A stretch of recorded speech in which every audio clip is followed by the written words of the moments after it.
I told Dip that I was going to go early, that I was going to go live, and he ran into the room as fast as he could. He is not a subtle cat, and he was like thump, thump, thump, thump, thump, thump.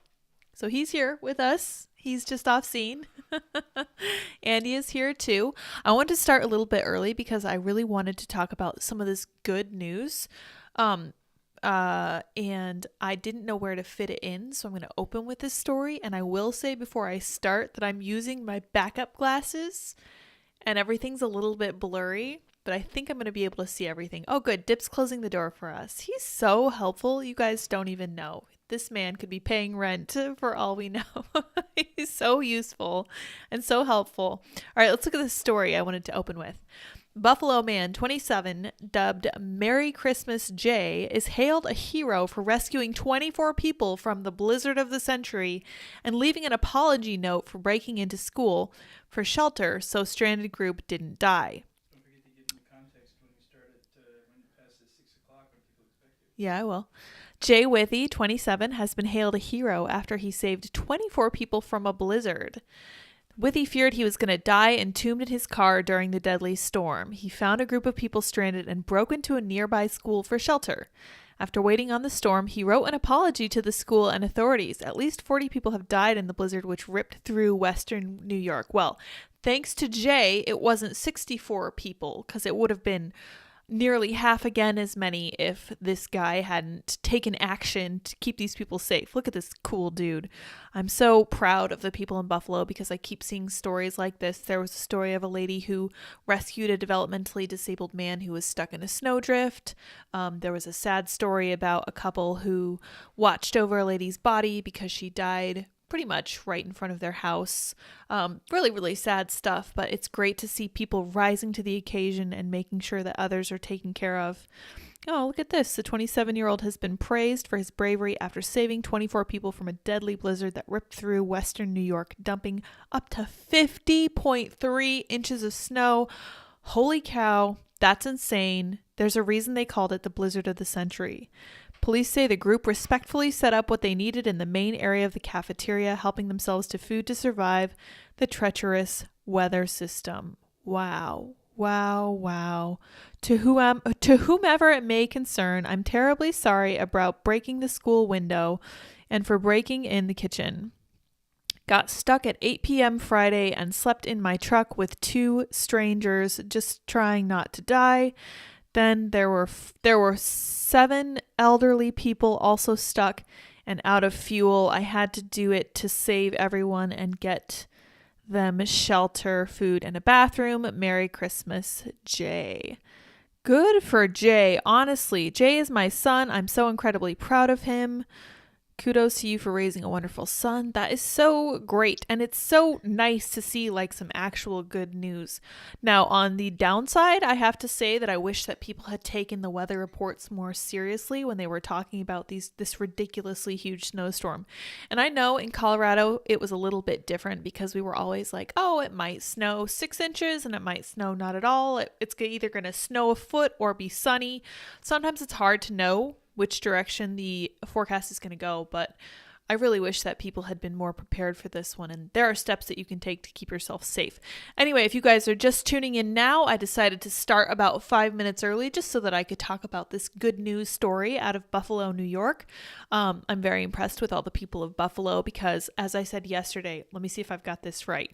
They are kind, but they're not nice. Whereas in the South, they are nice, but they're not often kind. And I appreciate that. I respect it. I just wish they wouldn't go out of their way to sometimes be rude.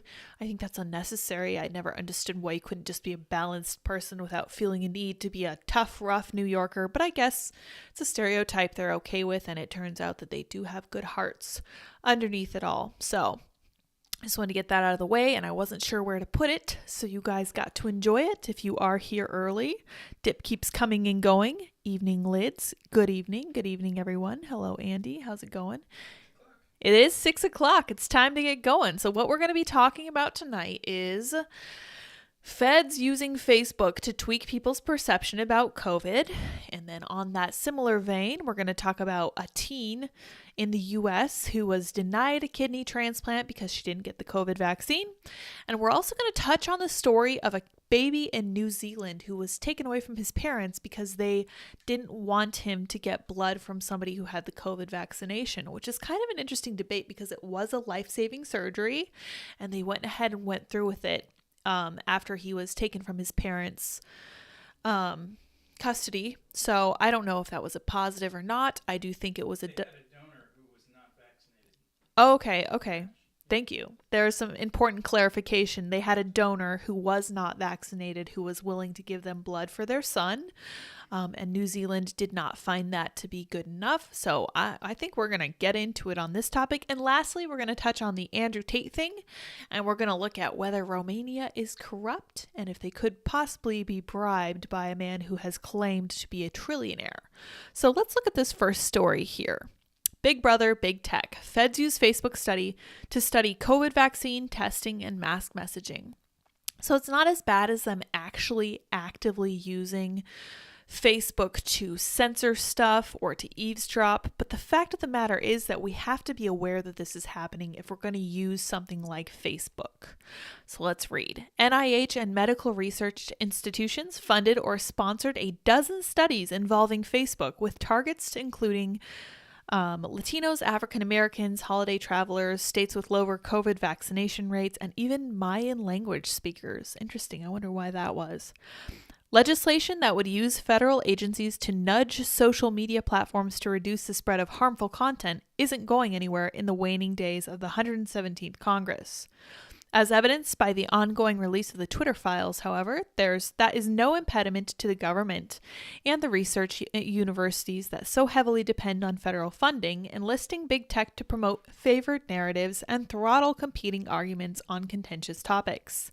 Federal agencies and U.S. universities together have funded or sponsored a dozen studies mentioning Facebook and COVID-19, according to the National Institute of Health's clinicaltrials.gov database.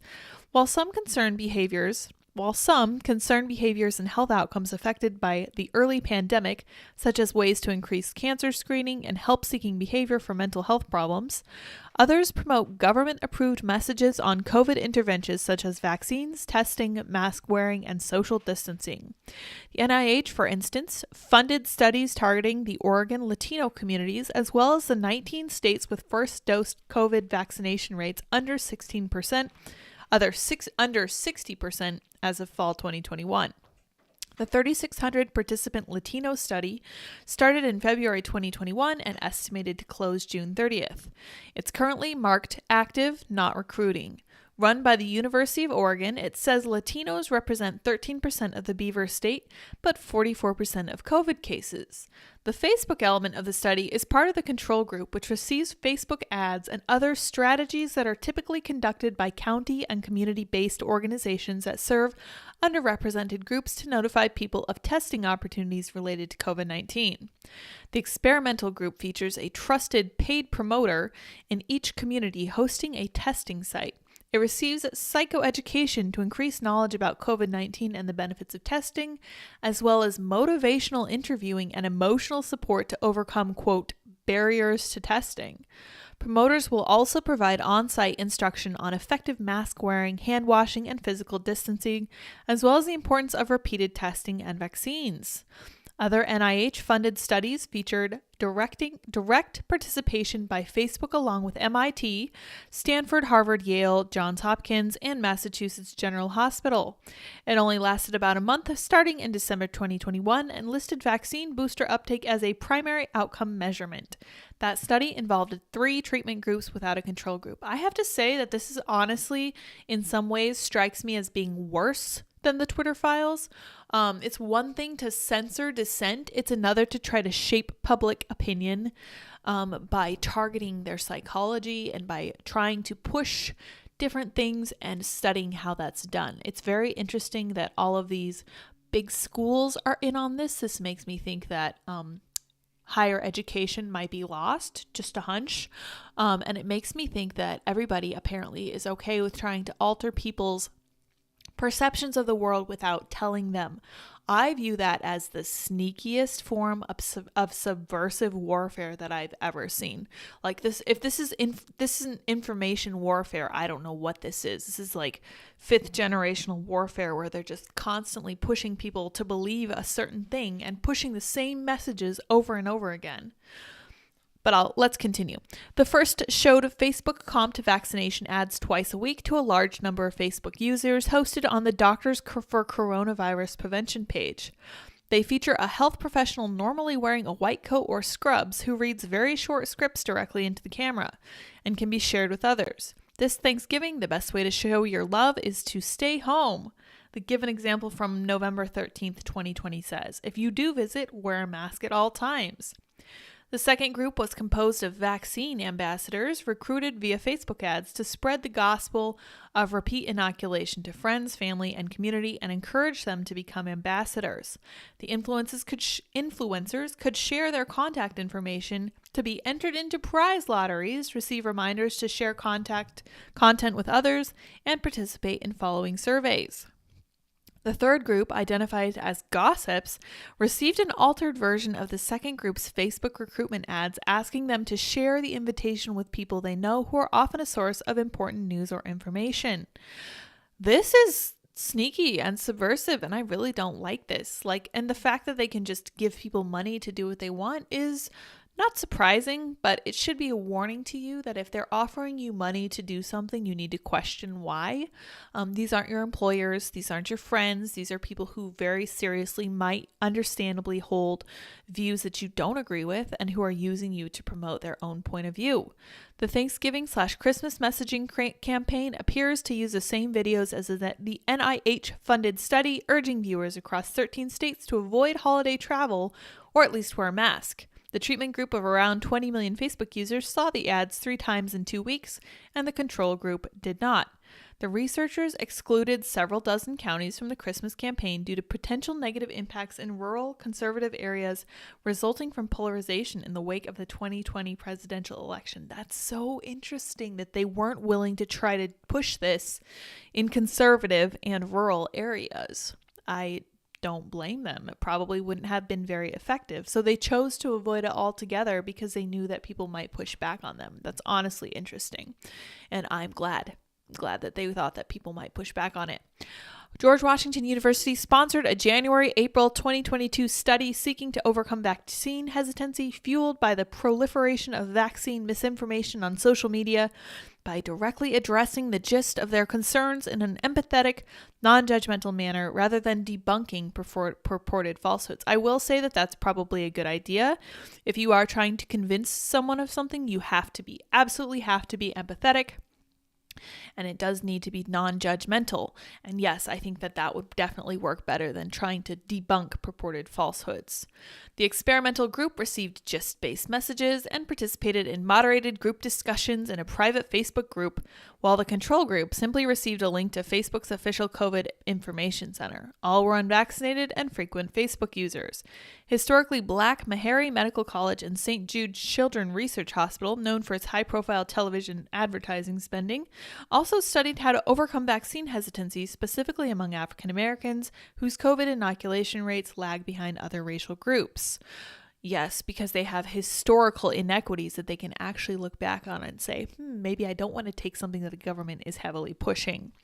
The research started in May 2021 and is currently marked enrolling by invitation with 300 participants across 1 treatment and 2 control groups, according to the study summary.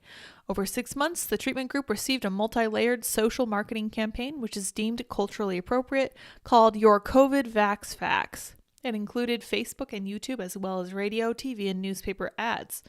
Participants received a link to a website with the look and feel of an app, but without requiring the user to download anything to the phone, which prompted them to select their top concerns from a list. They received a corresponding educational message based on their answers. Stanford and the University of California, Davis not only left the country, but also modern languages for a March-April 2022 study targeting widespread vaccine hesitancy among indigenous communities in Guatemala, fueled by mistrust in the health system, a lack of official information, and the circulation of misinformation.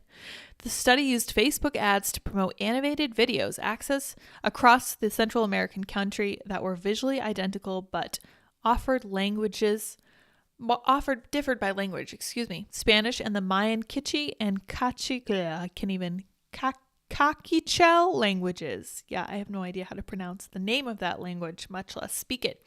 The videos provided a basic overview of the science and addressed prevalent myths and misinformation being shared in target communities. So yeah, I hold on to my original assessment of this.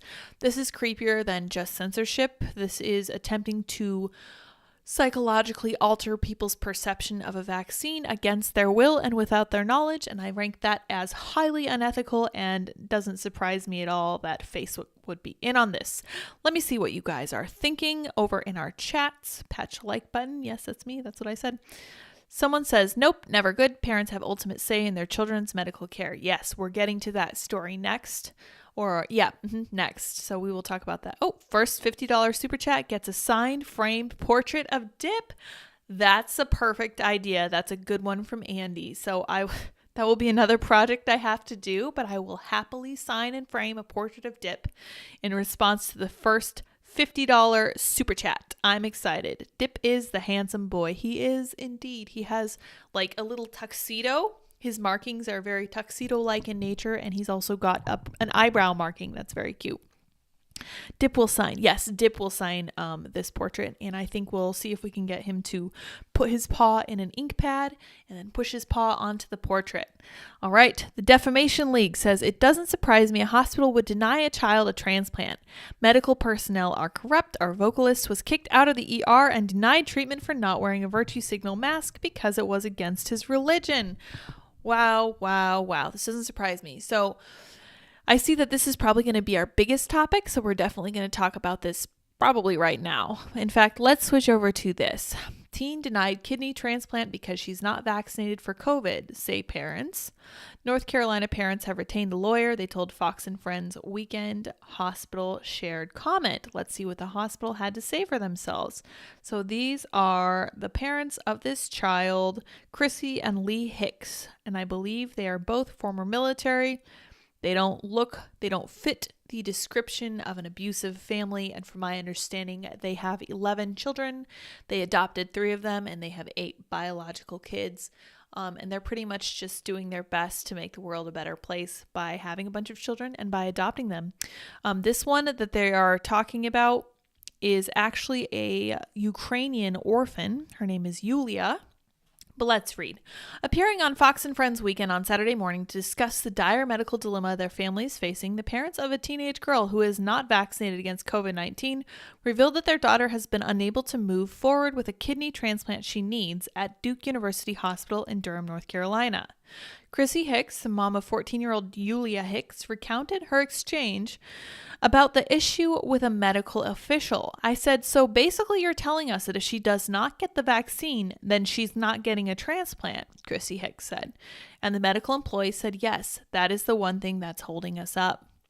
Chrissy and Lee Hicks of North Carolina adopted their daughter Yulia from Ukraine nearly 2 years ago. The couple has 8 biological children and 3 who are adopted. Yep, exactly. So they're working very hard to have a big family. They're really trying to give kids a home. When they say that pro-lifers don't care about life after people are born, they're entirely wrong. The adoption process does need to be revamped, but there are lots of families like this who have lots of their own kids and then who also adopt some. Yulia Hicks, a 14-year-old girl, reportedly has been denied a kidney transplant by a hospital because she's unvaccinated for COVID-19. The girl suffers from a rare degenerative kidney condition known as senior Loken syndrome, which requires a transplant, according to reports. Though she's not vaccinated against COVID, she has had the coronavirus, so the parents believe she's protected by natural immunity. That's actually the reason, one of the main reasons that I didn't get the COVID shot was because I had COVID, and I therefore had natural immunity, and I did not get it again after that. Dad Lee Hicks said on Saturday morning, we've been upfront the entire time we've been seen at Duke for the last 2 years that we were not comfortable with the vaccine, with the COVID-19 vaccine. So they knew all along that we were not comfortable with this. Sorry this is so big on the screen, you guys. I'm having a hard time seeing things because I lost my typical daily wear glasses and I'm using my old prescription. The dad added, and it wasn't a requirement, it was a recommendation, according to the doctor at first until the very end. Lee Hicks said that their daughter received a 9-hour medical workup in October. And that's when they, the doctors and hospital staff, decided or told us that this is going to be a highly recommended / required for her to get a vaccine before she would get the transplant. He added, so the phone call, that's when the officials said it's not a requirement, it's a recommendation, but she cannot get the transplant without the vaccine. So it's not technically a requirement, but she can't get the transplant unless she has a vaccine. So, whatever you decide to do, totally optional. If you want the transplant, though, you're going to have to get it. Chrissy Hicks also said on Fox and Friends, we have retained a lawyer to help us fight Duke Hospital. She added, but we don't want Yulia's life caught up with litigation. We're hoping that a medical center can step forward and say, come here, we'll give you the transplant without the vaccination. And I hope that's what they're able to find. Last I heard, they were looking in Texas and Florida, and hopefully they have the option to do that. The parents have set up a website for their daughter, they said, yuliagrace.com. If there's a medical center out there that will take our daughter as a patient, we would love for them to reach out to us. The mom also said, we have 11 children. It's really not financially accessible for us to go on our own out of state to get the surgery. Duke Children's Hospital and Health Center, it notes on its website, is ranked among the top children's hospitals nationally in 9 specialties by the U.S. News and World Report, providing care for thousands of pediatric patients every year. Yeah, but they're telling this girl that she can't have a transplant unless she has this particular vaccine for a disease that does not even really affect children. It's not just that it doesn't affect children, it's that she had COVID and she has natural immunity, and it doesn't make sense to require her to get this vaccine as a result, especially since she's a young kid. We provided more than 10,000 organ transplants since 1965. Eligibility for organ transplant is a complex medical determination informed by many health factors to ensure the best outcomes. These determinations are made in consultation with families and medical professionals and follow the latest medical evidence and regulatory guidelines that all transplant centers must follow. Duke Health said further, to protect patient privacy, we cannot comment on individual cases. That doesn't surprise me at all. Alex Berenson, a former New York Times investigative reporter, shared on his Substack this past Wednesday that the 14-year-old girl was refused a kidney transplant at Duke because she's not vaccinated, and as Outkick reported. Outkick noted in its article that according to Berenson, Yulia Hicks would need to get the vaccine before the hospital would perform her surgery. Hicks, who is originally from Ukraine, already had COVID and has recovered. Berenson spoke to the girl's parents. So this is actually an interesting problem that we have with transplants. A hospital sometimes will prefer to give a transplant to somebody who has taken every precaution so that their transplant investment, let's say, is not a gamble. And I kind of understand what they're going for, but they need to consider that she's already had COVID and that she's not at high risk in any case. It's true that having a transplant does weaken your immune system pretty much for the rest of your life. The rest of your life, you're going to be taking anti-rejection medicine.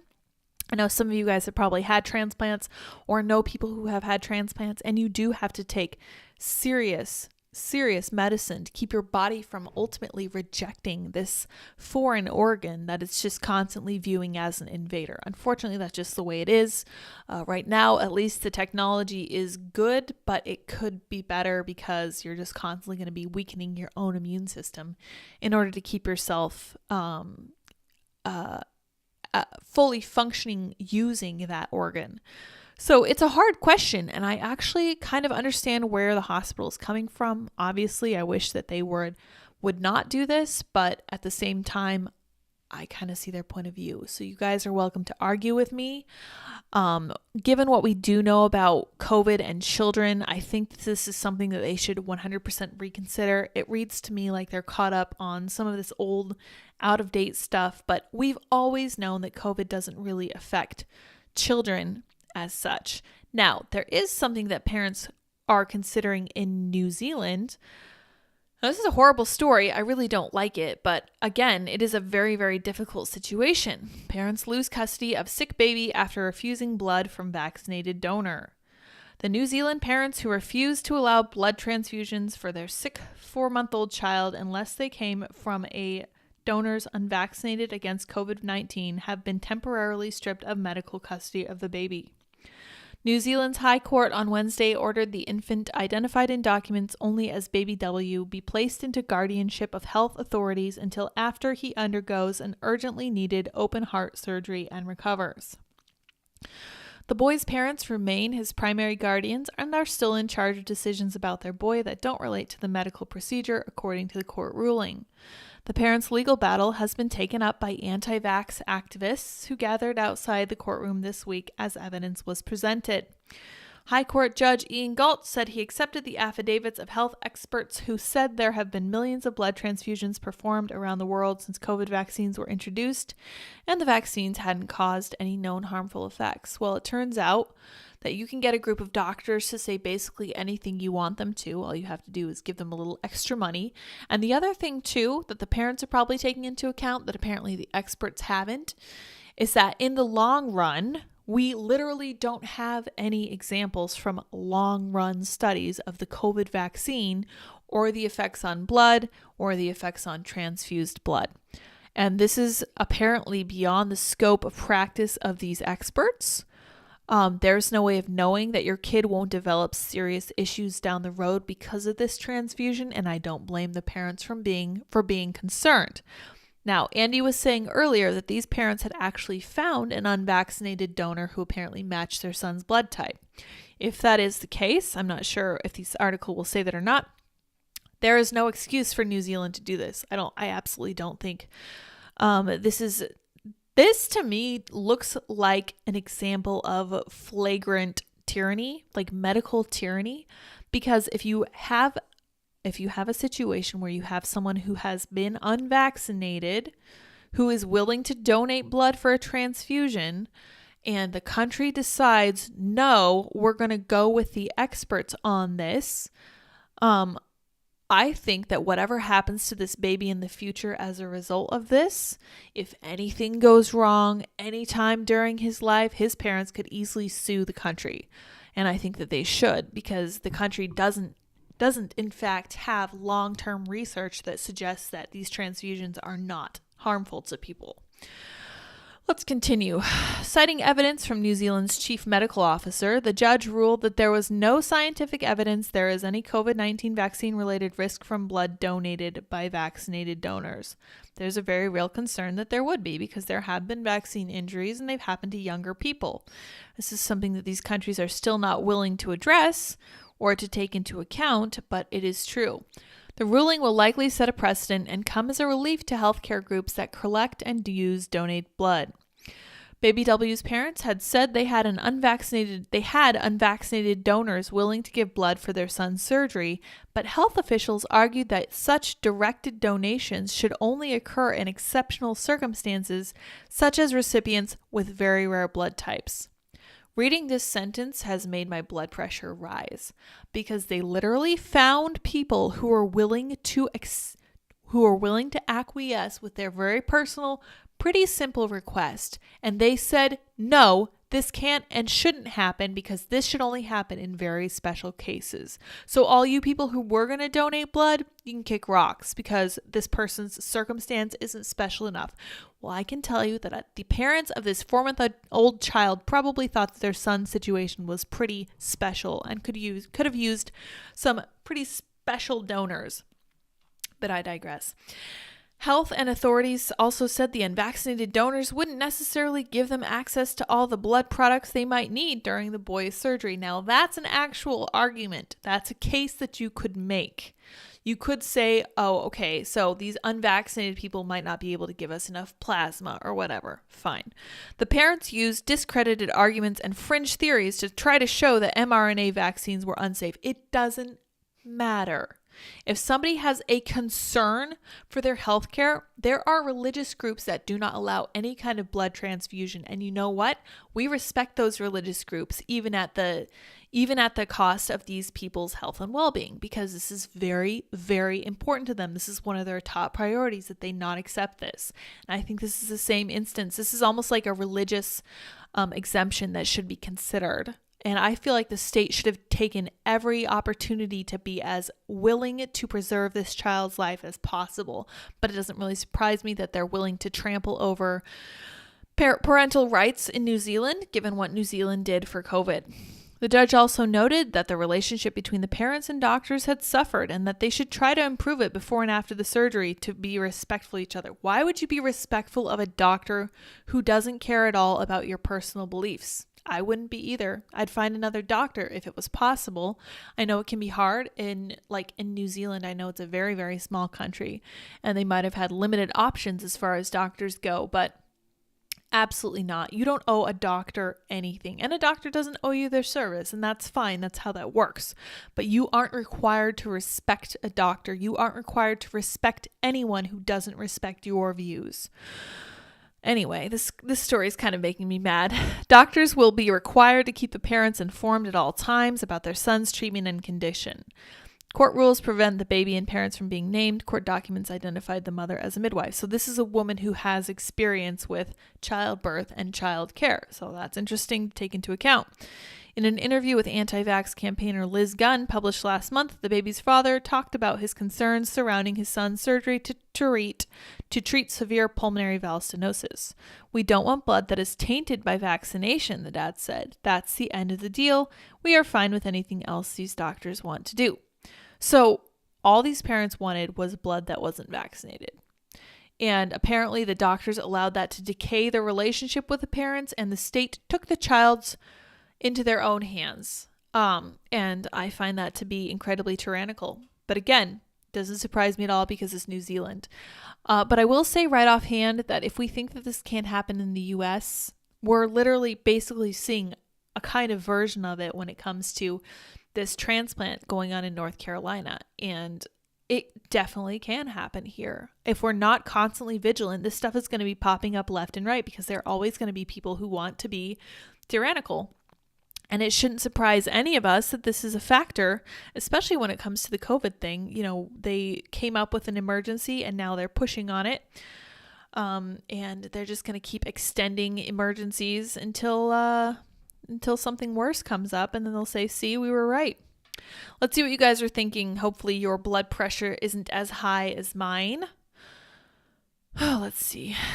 Bless your heart. Yeah. So when I was talking about Southern people being nice but not kind, the whole bless your heart definitely comes up. I have had a little bit of experience with Southern people, and it's probably not my favorite region. If you don't believe that, listen to the song called Alchemy and okay. Centers for Higher Learning that our partners with large pharmaceutical companies have a large interest in making sure that they stay open and profitable. And that is, of course, true. That's from Keenan. Thank you, Keenan. Casey says, hi. Hi, Casey. Andy, what is that mouse thing Lydia uses? I think she showed a picture of it or something somewhere. I have a mouse. It looks like a mouse. It's a pretty decoration, but it's a mouse. Yeah.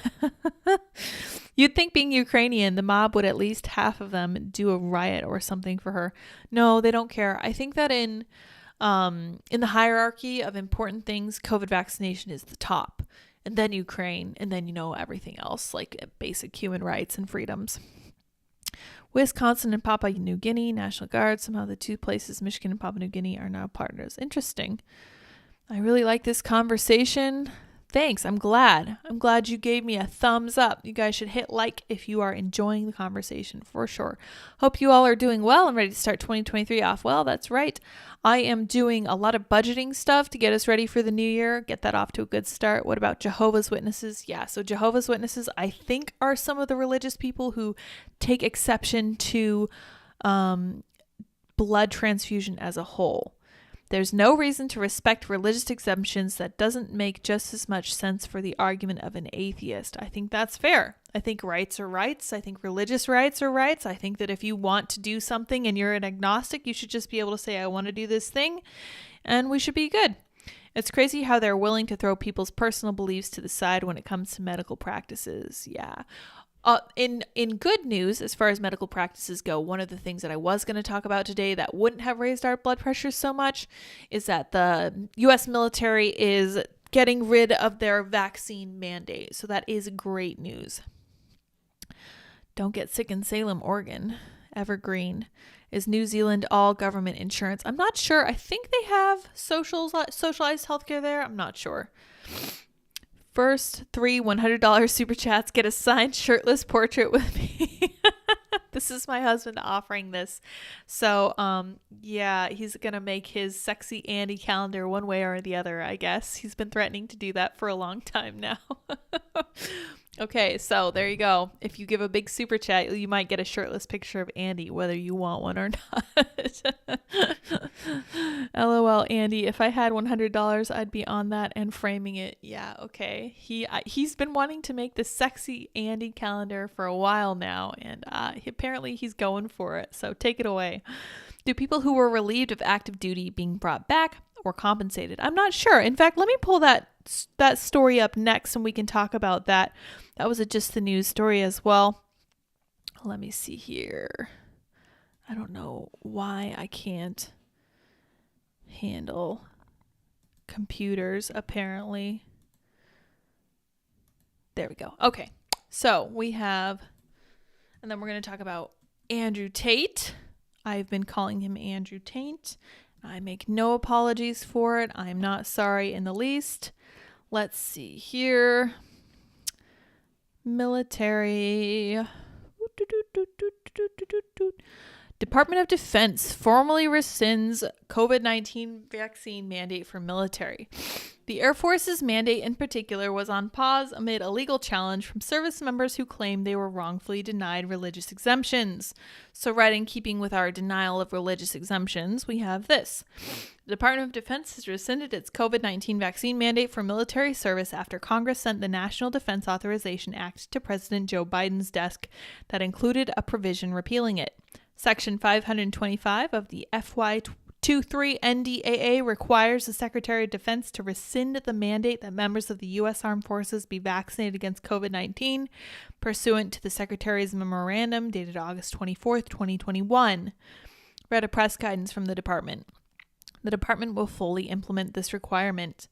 Both President Joe Biden and Defense Secretary Lloyd Austin had opposed repealing the mandate, though Republicans managed to extract the concession from congressional Democrats and Biden did not veto the measure.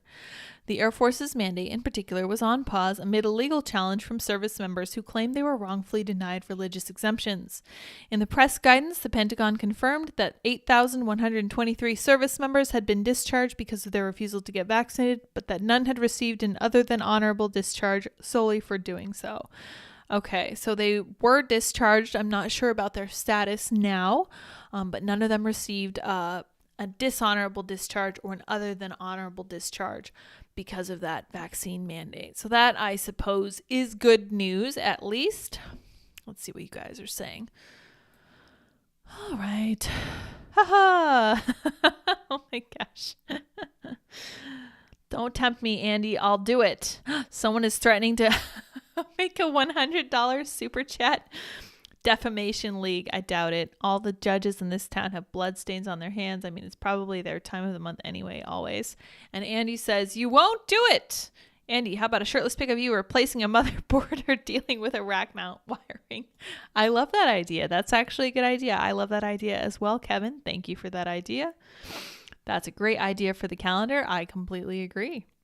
Dealing with the wiring of the motherboard of my heart. There you go. It can be for February.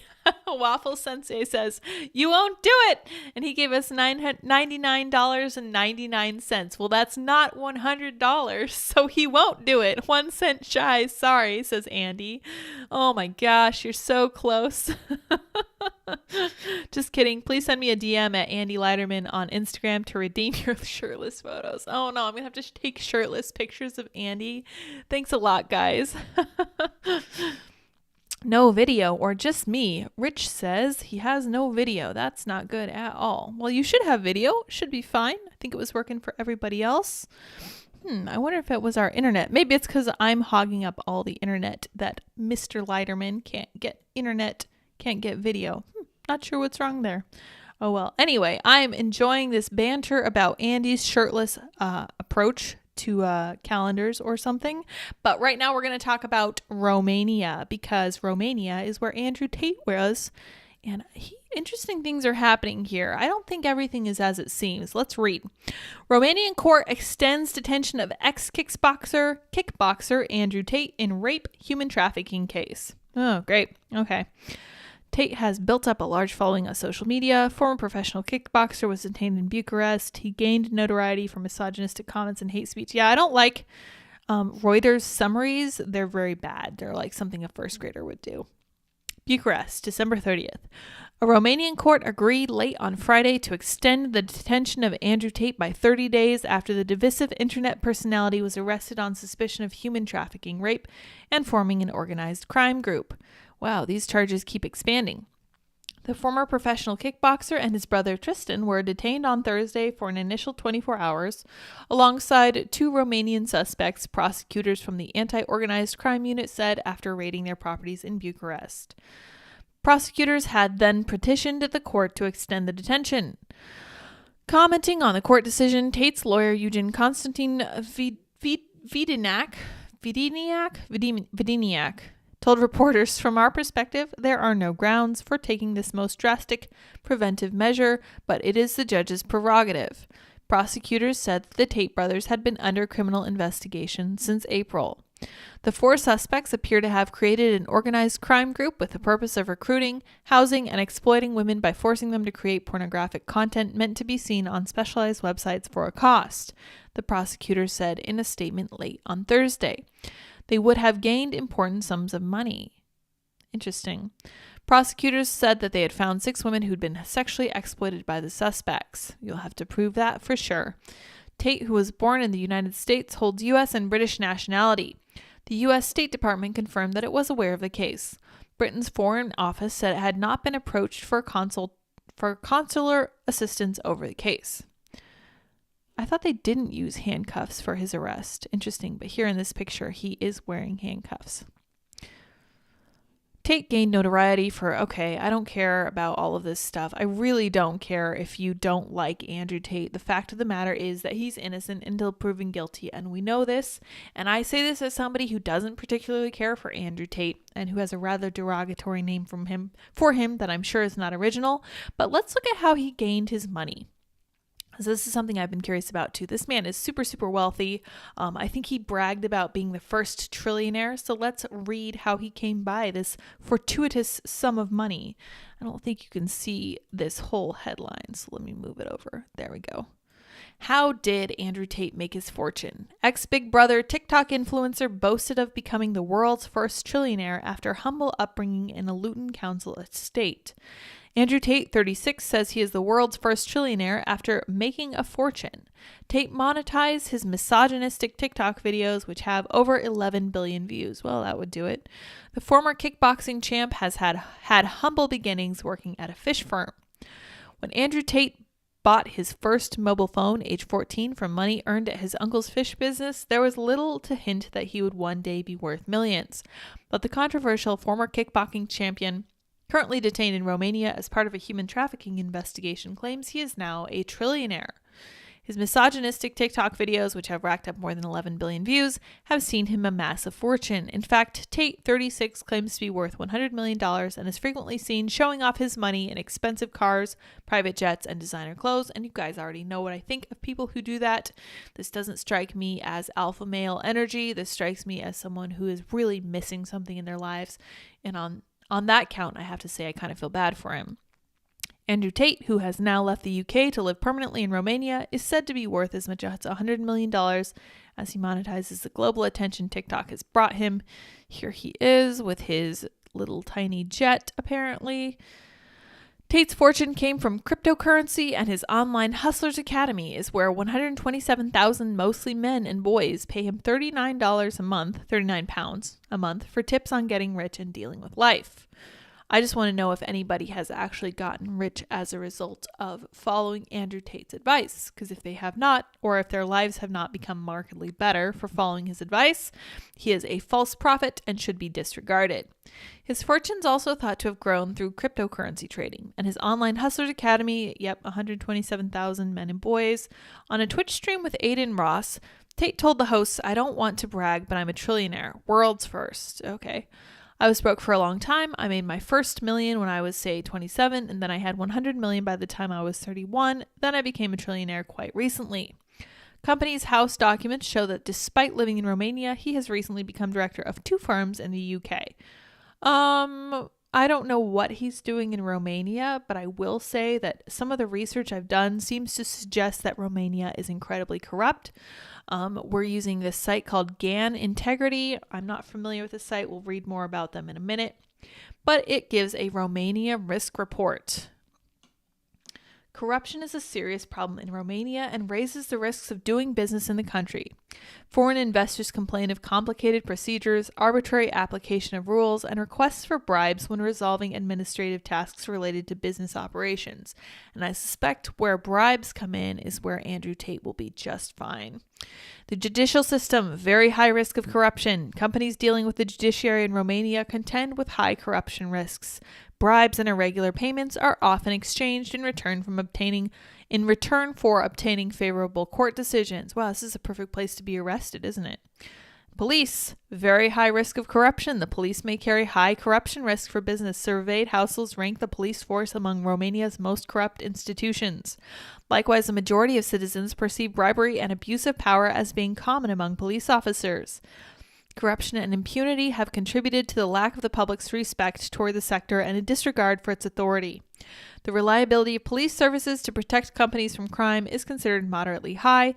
However, 3 in 5 of businesses report paying for private security. Public services, similarly high risk. Land administration, high risk. Tax administration, high risk. Customs administration, very high risk. And public procurement, very high risk as well, and natural resources too. So pretty much literally everything in Romania is very high risk for corruption, and this reads like a website that is trying to help businesses do well with this. Let's see. I want to say about us. Let's read more about this website because I'm always curious. The Integrity Platform. Process and ethics converge to power ethical business transformation. So this is a website pointed at businesses, and their whole role is to try to help companies figure out which countries are least corrupt for them to run operations in. And I think that's a perfectly notable reason. I can't see why they would be biased one way or the other unless they are as corrupt as Romania. All that to say, I think that what goes down in Romania is likely going to result in Andrew Tate being absolved of all of his sins, in the same way that he might be able to use his money to bribe Romanian officials. This might have also been a case of bribes to arrest him as well. So right now, we really don't know. I just keep saying he's innocent until proven guilty. I still don't like him. It still doesn't matter. Everyone gets the same respect under the law. And I think that that's the only conclusion that we can reach at this point. But let me see what you guys are thinking. If I can find this chat thing that I had. There we go. Okay. Let's see here. Based waffles. Yes, waffles. Yay! Andy has to get nipple tassels. No, he doesn't. Oh, Waffle Sensei gave us the last $1. Just kidding. This is so great. I think Waffle Sensei is working off a sugar high. Maybe so. What is your secret for getting your super chats read on Timcast? He's always answering yours. I want to plug our band on Timcast. Yeah, so we love Waffle Sensei. They're over in Pop Culture Crisis. Happy to see Waffles here as well. We all appreciate Waffles. Brett and Mary certainly appreciate them too.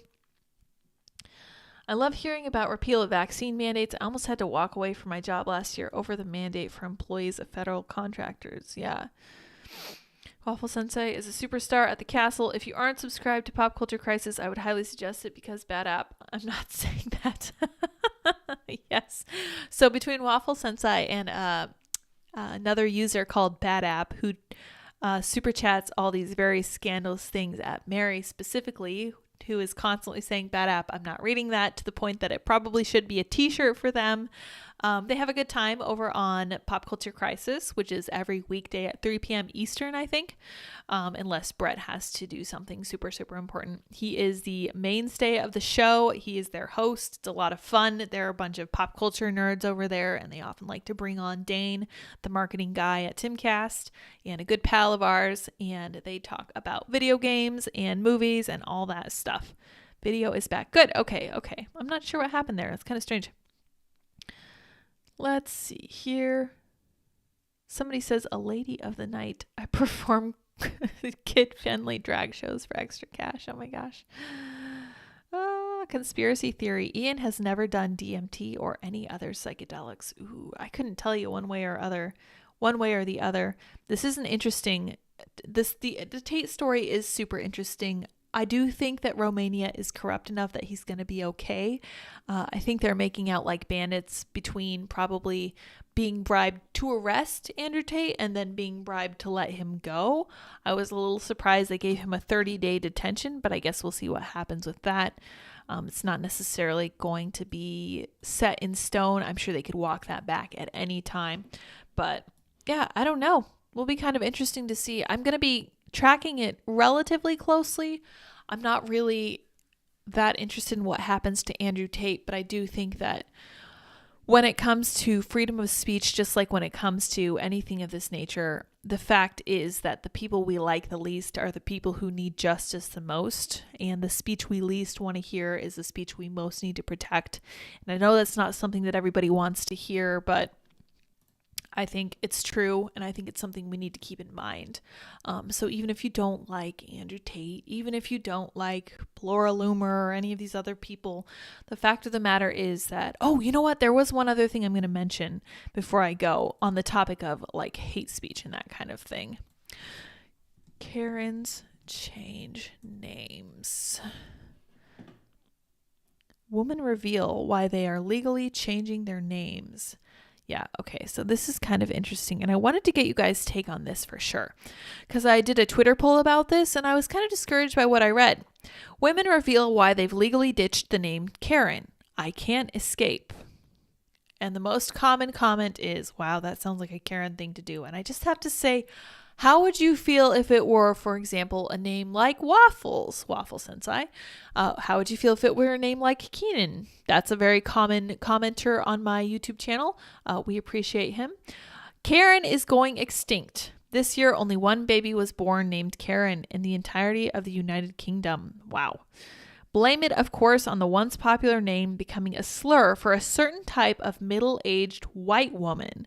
One who is stereotypically brash, rude, racist, and loves complaining to store or restaurant managers. Oh, and she often has a bad haircut. No wonder women who have lived with the name Karen for decades are now ditching it. As someone named Karen, when you go home and turn on the TV or go on the internet, you're as likely as not to see your name being misused. Karen Taylor, a 56-year-old small business owner, told the Post. You walk around with a tag that says racist. She's constantly seen her name dragged through the mud since mocking Karen memes went viral in 2020. While vacationing in Florida, she spotted a No Karen sign at a bar and once canceled her order at a local coffee shop that sold No Karen stickers. I'm not the sort of person who goes around looking to be a victim, said Taylor, who asked to withhold the name of her town and business lest haters come after her. I wouldn't be talking about this if it were just an annoyance. It's just something I can't escape. Karen haircut. I'm sure we're all familiar with it. You can now speak to the manager. By May of 2020, she'd finally had enough and started going by a new name of Gaelic origin. Now she's in the process of legally changing her name and officially leaving Karen behind. Took me a couple of sleepless weeks to decide I had to change my name. Karen's a great name, and being forced to give up your name, the first thing your parents gave you, is a big deal. Taylor's parents are both deceased, but she thinks her name change is something that they would have approved of as Jewish Americans with a family history of changing names to avoid discrimination. That's kind of a stretch, but some parents are crushed, but I tend to think of it as something my parents would have understood. Well, that's fair. Still, she's keeping her new name and her location private over harassment concerns and a wish to cut ties with her old Karen identity entirely. Anything connected to the name is a target for harassment these days, Taylor explains. My whole goal is changing my name is to escape being unfairly and inaccurately labeled with all of the negative qualities that are being poured onto my name. I don't want them to follow me now. Until just a couple years ago, Karen was an innocuous name derived from a Greek word meaning pure, and once so popular that it was given to nearly 2% of girls born in the mid-1950s. So yes, this is a distinctly boomer name. Not surprising there. Ladies of a certain age.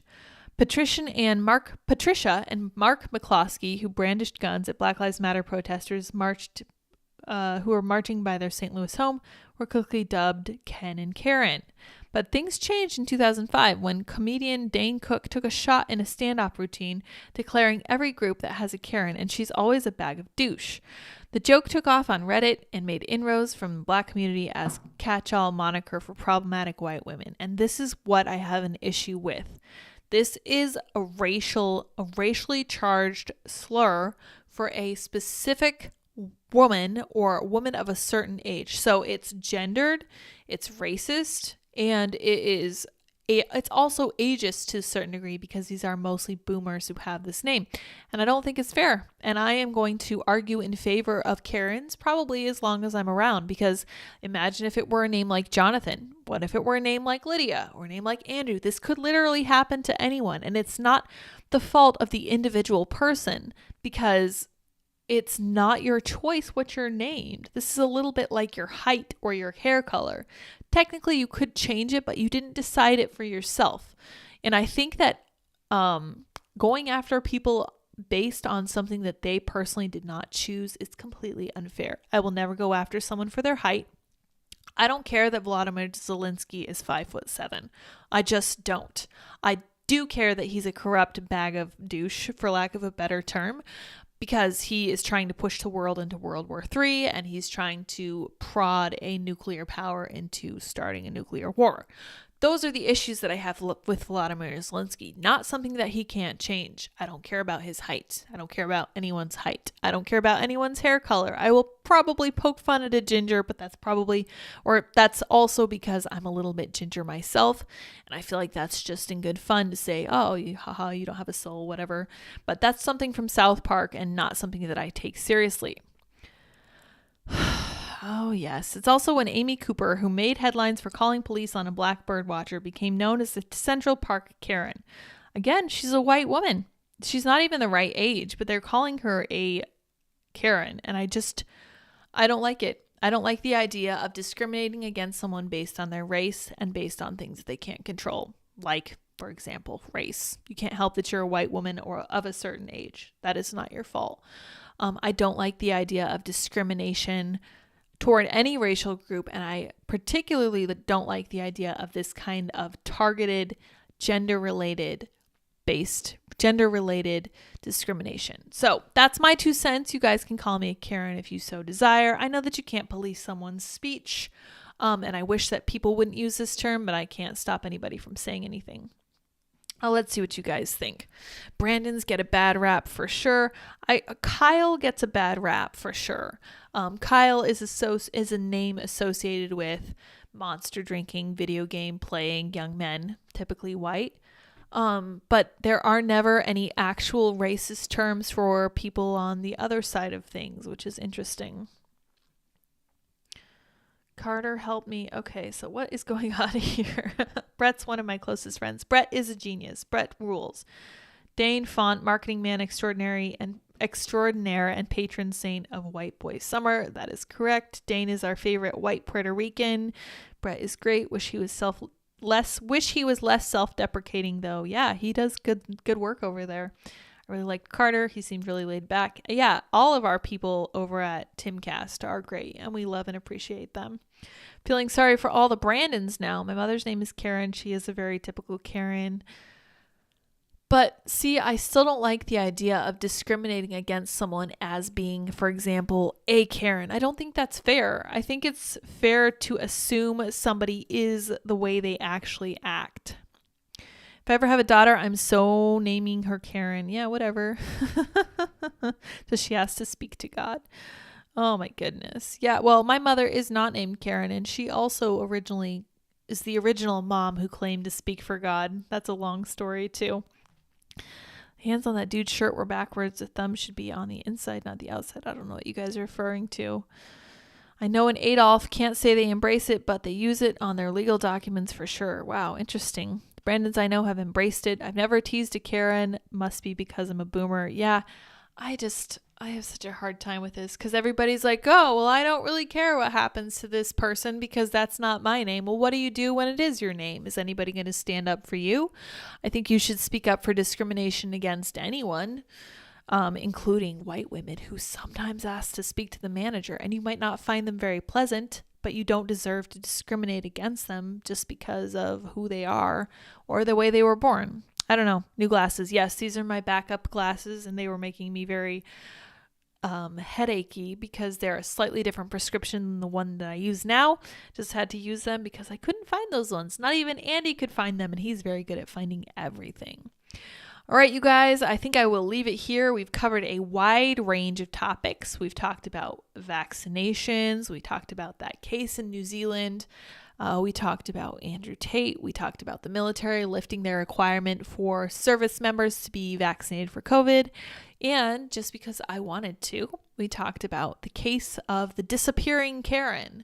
And I don't like that. I don't like the idea of demonizing someone because of their name. I don't think that's fair. And I don't blame these ladies also for wanting to change their name because you can't change what people think. But we did start on a positive note where we were talking about Christmas Jay, Merry Christmas Jay, who was a man who saved 24 people during that huge blizzard in Buffalo where they saw something like 50 inches of snow. Absolutely unbelievable. That was really good news, and really good news to start off the new year with. We are coming up on New Year's Eve, and I'm so excited. We're going to a super fun event here in our town. I'm really looking forward to it. There's going to be ice carvings. There's probably going to be cider. There's going to be live music, and I'm really excited. And of course, I'll have my New Year's Eve kiss, which is always very fun. And I'm looking forward to the new year. I am convinced that years are what you make them. And when you decide that you're going to have a good year, you likely will. You just have to carry that energy into this time. It really is what you make it. Absolutely. I want to do like a thorough breakdown of Stoicism because I think Stoicism is probably one of the single most important philosophies that you can hold in your life. I love the idea of using your perceptions to change the world around you or not allowing the world to change your own understanding and focusing in on only the things that you change, which is exactly what we're going to try to do in this coming year. Thank you, Waffles, for amusing us thoroughly and convincing my husband to take, I think I'm thanking you for convincing my husband to take shirtless pictures. What on earth is happening? All right. Anyway, thank you guys also all for super chatting. Appreciate it. This is our last stream of 2022. I'm excited for the coming year. It's going to be good. All right, you guys, I will see you all in 2023. So until next time,